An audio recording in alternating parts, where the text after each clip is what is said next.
It has been said that the future may be predicted by referring to the past. After all, leopards don't change their spots.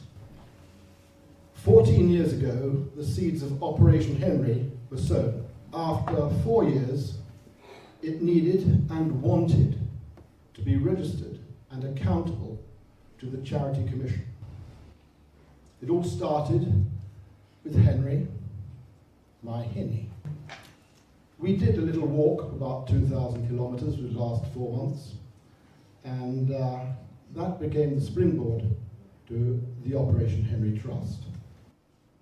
We have a number of objectives, and mainly it revolves around people.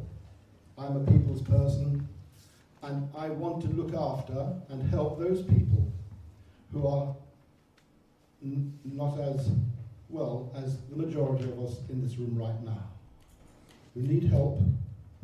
And Henry and I actually decided to create facilities within the community by way of transport, Henry's Hooves, a shopping service where we delivered shopping for the sick and the elderly by pannier on our return from our walk.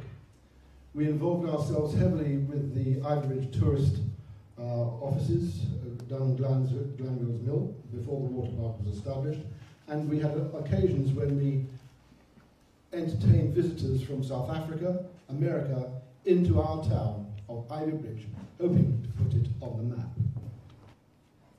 We provided benches, as you may see down Linens Road, next to the bus stops, and also at Glanville's Mill drop-off points. We've supported past remembered casualties of war, and we've provided shopping walkers to residents of Waterside House, Truro Court, Beacon Park, and Ivydean. We have established a registered office in the town, and we have 20 personnel, 10 of whom come from Ivyridge.